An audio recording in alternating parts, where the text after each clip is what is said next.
आखिर सरकार अपराधियों को क्यों बचाना चाहती है? आप कोई भी मैटर उठा के देख लो, हमेशा सरकार जो होती है अपराधियों को हमेशा बचाने की कोशिश क्यों करती है?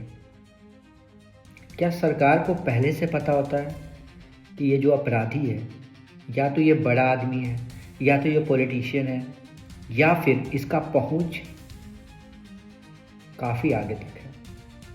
क्योंकि पटना में जो नीट स्टूडेंट के साथ जो हुआ उससे तो यही लग रहा है कि सरकार अपराधियों को बचाने की कोशिश कर रही है।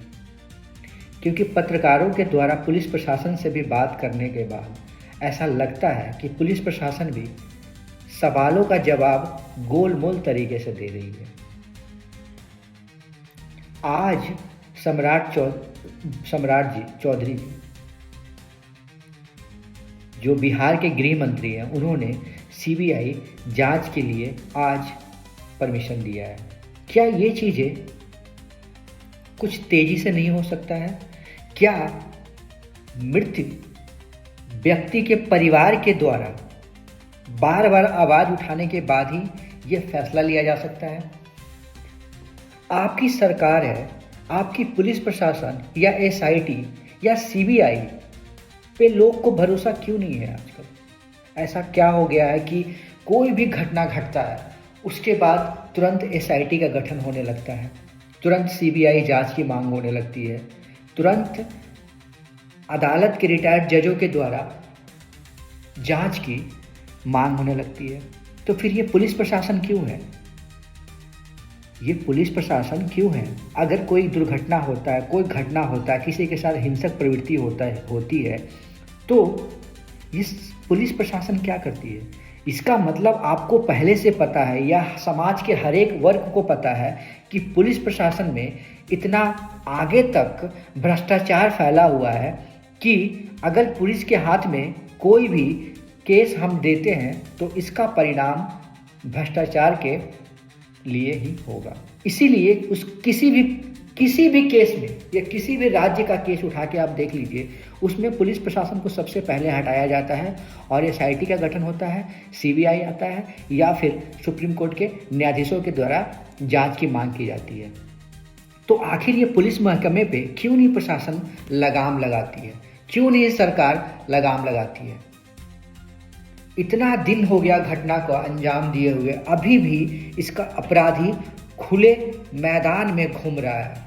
उसके दिमाग में हो सकता है नया अपराध की प्रवृत्ति जाग रही होगी, क्योंकि इस अपराध में तो उसको सजा मिलना ही नहीं है अभी तक। क्योंकि अगर जितना देर आप किसी भी सजा को देने के लिए इंतजार करेंगे, अपराधी का मनोबल उतना ही बढ़ता है और दूसरा अपराध करने के लिए उसके मन में प्रवृत्तियां जो होती है उत्पन्न होने लगती है।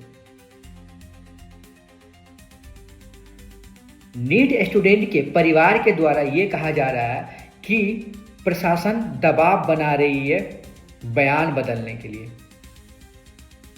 जब परिवार के लोग आगे आके मीडिया में ये सब बातें करते हैं, क्या प्रशासन या क्या नेताओं को या क्या जजों को ये चीज़ दिखता नहीं है? क्या वो लोग सोशल मीडिया या न्यूज़ से दूर रहते हैं या फिर सब चीज़ जानबूझ के वो सुनना नहीं चाहते हैं? क्योंकि टाइम काफ़ी हो गया, अभी इतना दिन बाद सीबीआई जांच, और उसके बावजूद भी परिवार के लोगों का कहना है कि हमने तो सीबीआई जांच की बातें की ही नहीं, हमें जांच चाहिए सुप्रीम कोर्ट के जजों के द्वारा। तो फिर सरकार सीबीआई क्यों रिकमेंड की? क्यों सीबीआई अपनी मर्जी से कर दी? आपने एसआईटी गठन किया, एसआईटी का कुछ रिजल्ट नहीं आया, वो भी टोल मटोल के जवाब दे रही है। तो मेरा एक सिंपल सा कंसर्न है, पुलिस प्रशासन किस लिए है? पुलिस प्रशासन क्या सिर्फ नौकरोशाही या फिर नेताओं की चाटुकारिता के लिए है, या फिर नेताओं की रक्षा के लिए है, या फिर बड़े बड़े लोग जो हैं उनके रक्षा के लिए है? आखिर पुलिस प्रशासन है क्यों? क्योंकि मैं गरीबों का मदद करते हुए तो कभी देखा नहीं हुई इन्हें, हमेशा लाठियों और डंडों से इनका स्वागत किया जाता है। अगर आप थाने में भी जाओ तो ये अच्छे से बात नहीं करते, एक सिविक सेंस होता है उससे भी ये बात नहीं करते हैं। तो आखिर इस पे इतने सारे भारी भरकम खर्चा किस लिए किया जाता है? सिर्फ नेताओं की चौकीदारी करने के लिए? इसीलिए किया जाता है ना, क्योंकि आम जनता को तो ये हेल्प करते नहीं है। इतने सारे क्राइम होते हैं, उसके बावजूद भी इन्हें हटा दिया जाता है, एसआईटी गठन किया जाता है। इससे तो हम यही समझ सकते हैं ना। खैर, हम आशा करते हैं जो नीट छात्रा थी उसको इंसाफ मिले और बिहार में ऐसी दुर्घटना ना हो, ऐसी समस्या ना पैदा हो किसी और लड़की के साथ। सरकार को थोड़ी शर्म आनी चाहिए, वो सरकार किसी की भी हो, पुलिस प्रशासन को थोड़ी शर्म आना चाहिए। आज किसी और की बारी है, हो सकता है कल आपके घर में भी ये हो सकता है। अपराधी किसी घर को पहचानते नहीं है, वो सिर्फ अपराध करना जानते हैं।